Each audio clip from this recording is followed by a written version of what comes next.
Chicken rissoles are cheap. I have been eating them for as long as I can remember. Very long indeed. Damn, I'm getting old.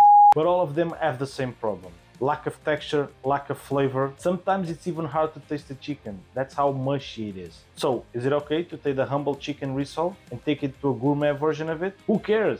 I'm gonna do it anyway. And I'll do it in a way that everyone can do it from home. No fancy equipment, no fancy ingredients, using things you have in your pantry. And if I can do it, so can you. Let's cook. The thing that hurts me the most is the lack of flavor that it has. So I'll be making a stock that I will use to do the bechamel and increase the overall flavor. 30 minutes before cooking, I'll season the thighs with a strong pinch of salt. I'll roughly chop the onion and the carrot. No need to remove the skins, just rinse them before using it. Get the pan hot, and when hot, add the chicken and brown the skin. Add the vegetables in and a pinch of salt. Keep the heat high. Let the vegetables get some color. When done, add the white wine and deglaze the pot. All of this is flavor. Add the fish sauce and the dark soy sauce, letting everything cook for a couple of minutes until the alcohol goes. Garlic powder and onion powder go in, add a couple of bay leaves in, and then add both the chicken stock and the vegetable stock. Both these stocks are store-bought, nothing fancy here.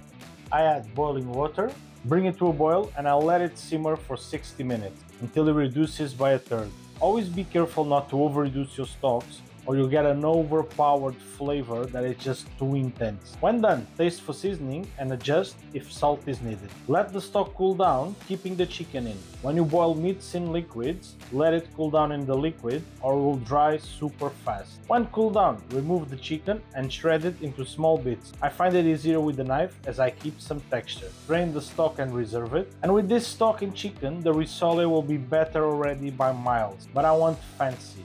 Let's do a bechamel sauce. Slice the onion and the chorizo and blitz until you have it in small pieces, like this. Dice the parsley and set it aside. Get your pot and slowly melt the butter, and when melted, add the mix in. Let it cook for a couple of minutes, adding a pinch of salt. When done, add the tomato paste and the sugar and let it cook for a minute, involving everything well. Add the garlic paste and garlic powder and mix well. Throw the flour in the mix and let it cook for a couple of minutes, always stirring around. Now slowly start to add stock and keep stirring everything.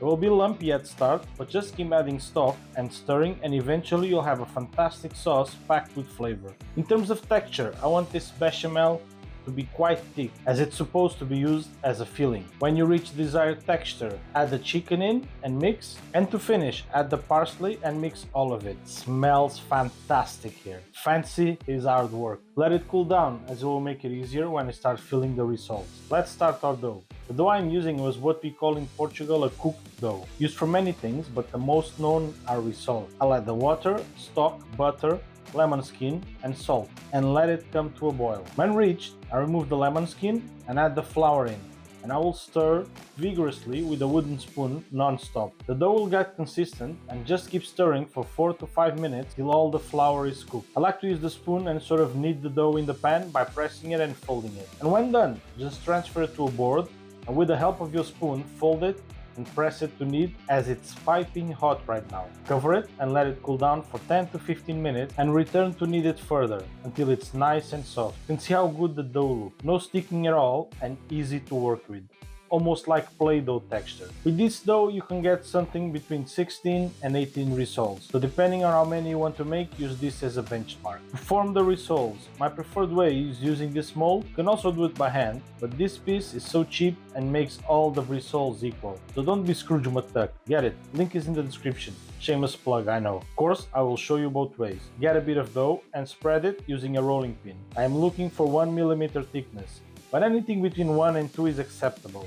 More than that and it will become too doughy when eating it. Place a spoon of filling in. I usually place around 22 grams of filling to fill this rissole. Fold the dough over and with a glass or mug shape the round end. With a small fork, press the edges to seal and it's ready. Using the mold, spread a piece of dough, layer it over the mold, put a bit of the filling on it, close the mold and remove excess dough. Perfect. Now do this for all the dough and filling. Prepare a breading station with eggs and panko, left hand liquid, right hand solid. Just go through all of them and make sure they are nice and well covered in panko. I'm not cooking all of them right now, so I'll freeze them for future use. And this is one of the beauty of this food. You have all this work, you can have a nice stock in the freezer that at any time of need you can fry and you are sorted. To freeze, place them in a plate and put them in the freezer. After frozen, you can place them in a bag and they will not stick together this way.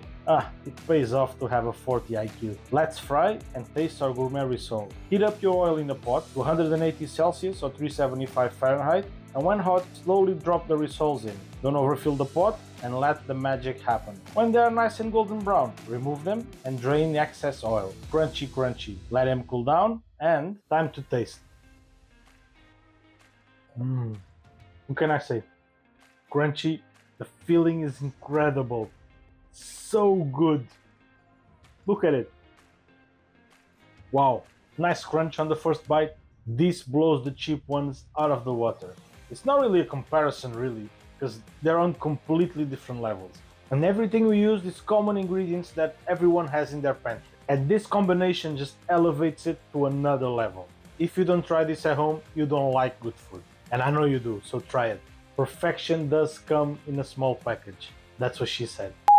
And little snacks are just perfect for every occasion. And this snack right here has the potential to be your favorite in the afternoon with a coffee. See you there. Bye.